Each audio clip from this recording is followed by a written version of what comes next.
బావి లీడర్లుగా నిలబడతాయి. కానీ ఒక్కటి గుర్తుపెట్టుకోండి, లీడర్ అనేవాడు ఎలా ఉండాలి అనంటే, లీడర్ నోట్లో నుంచి ఒక మాట వస్తే ఆ మాట కష్టమైన నష్టమైన ఆ మనిషి ఆ మాట మీద నిలబడతాడు అన్న నమ్మకం ప్రతి పేదవాడిలోనూ ఉండాలి.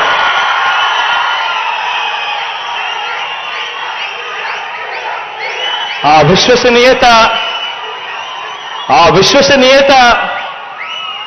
ఏ రోజైతే ఆ లీడర్ ఇవ్వగలుగుతాడో అప్పుడు ఆ లీడర్ను నమ్ముకున్న ప్రతి కార్యకర్త, ప్రతి అభిమాని, ఆ అభిమాని వాలంటీర్ అయినా కూడా కాలర్ ఎగిరేసి అదిగో మా లీడర్, ఆయనే మా స్ఫూర్తి అని చెప్పే పరిస్థితి వస్తుంది.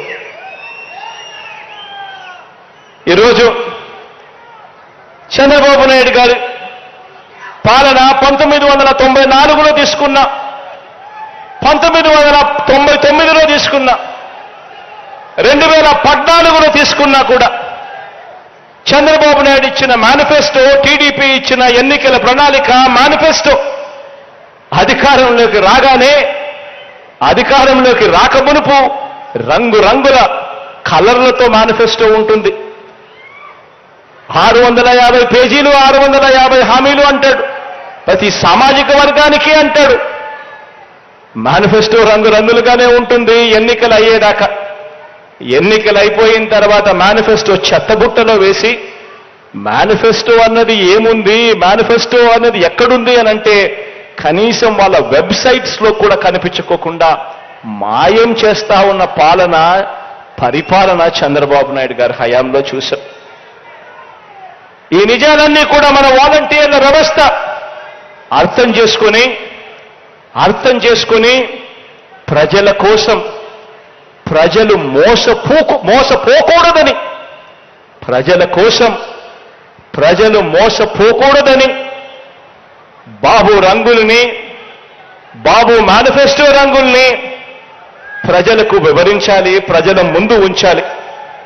ఇవన్నీ ప్రతి పేదవాడికి తెలియాలి, ప్రతి అక్క చెల్లెమ్మకు తెలియాలి, ప్రతి రైతన్నకు తెలియాలి. చంద్రబాబు మేనిఫెస్టోను ఏ ఒక్కరైనా కూడా నమ్మడము అనంటే బంగారు కడియం ఇస్తానన్నా పులిని నమ్మడమే అన్నది ప్రతి ఇంట్లో కూడా, ప్రతి పేదకు కూడా చెప్పాలి. పనిచేస్తున్న ప్రభుత్వం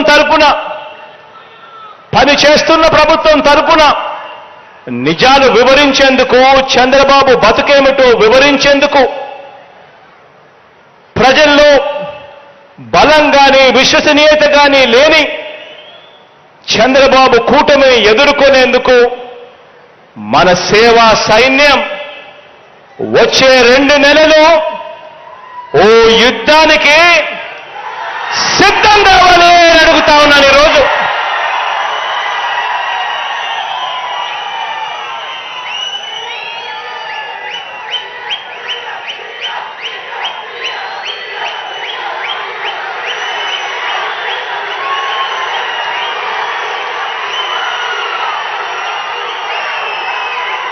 పేదవాడి భవిష్యత్ కోసం నిలబడడానికి మీరు సిద్ధమేనా అని అడుగుతా ఉన్నాను.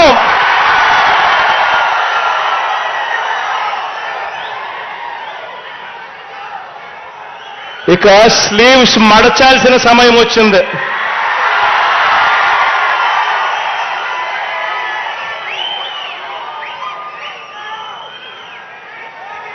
అబద్ధాల యోధుల్ని మట్టి కల్పించాల్సిన సమయం వచ్చింది.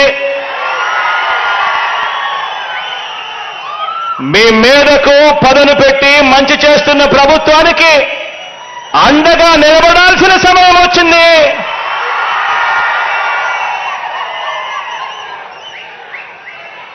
పేదవాడి భవిష్యత్ మారాలంటే, వారి బ్రతుకులు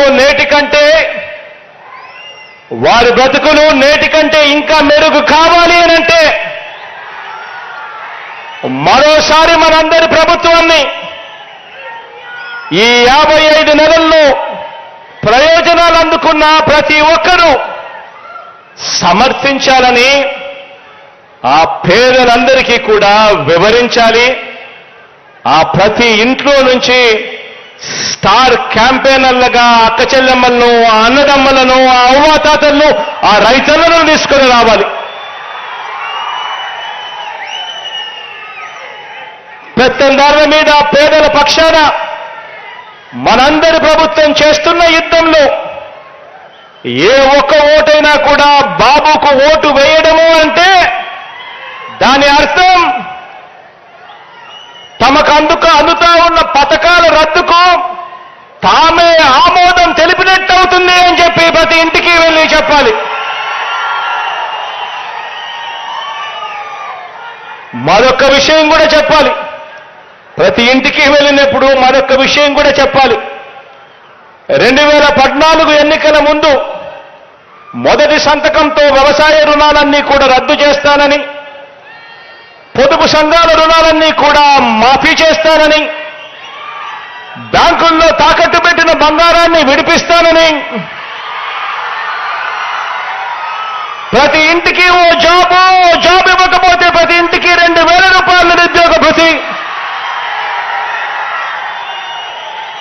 ఇస్తానని 2014లో ఇదే పెద్ద మనిషి చంద్రబాబు నాయుడు చేసిన ఈ మోసాలను ప్రతి ఇంటికి వెళ్ళి చెప్పాలి.